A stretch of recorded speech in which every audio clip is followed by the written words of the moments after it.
जी नमस्कार दोस्तों, फाइनली लो इंतजार की घड़ी हुआ समाप्त और पोस्टर को कर दिया गया है। और जो कि आप देख सकते हैं तस्वीर में भाई आप लोग के पल ही अपडेट दे दिए थे कि आ रहा है कुछ ही देर में पोस्टर। तो आखिर कब तक ये सॉन्ग को रिलीज किया जाएगा, तो वीडियो को लास्ट तक आप लोग जरूर बने रहे। अगर हमारे चैनल पे आप नए हो तो भाई सब्सक्राइब कर लो, क्योंकि भोजपुरी का हर अपडेट सबसे पहले हमारे चैनल पे आता है। दोस्तों अगर गाने की बात किया जाए तो गाने को टाइटल रखा गया है ए जानू शादी मुबारक हो, जो कि गाए हैं खेसारी लाल यादव। वीडियो में नजर आएंगे खेसारी लाल यादव और साथ में निकिता भारद्वाज। आप वीडियो क्लिप देख सकते हैं, शूटिंग का वीडियो मैं पहले ही दिखला दिए थे आप लोग का।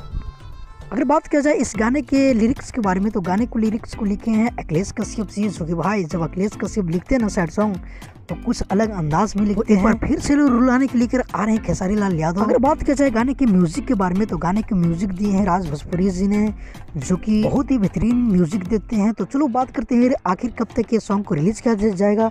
तो भाई अगर आज शाम तक टीजर को आउट कर दिया जाएगा तो कल फुल वीडियो सॉन्ग को रिलीज कर दिया जाएगा। तो देखते हैं आखिर शाम तक टीजर आता है कि नहीं आएगा, तो मैं ऑफिशियल जानकारी देने का प्रयास करूंगा अगली वीडियो में। तो ऐसे कितना एक्साइटेड है इस सैड सॉन्ग को लेकर हमें जरूर कमेंट करके बताइएगा। और अंकिता फिल्म से रहेगा तैयार। मिलते हैं किस अपडेट के साथ बहुत ही जल्द, जब तक लिए जय हिंद जय भोजपुरी।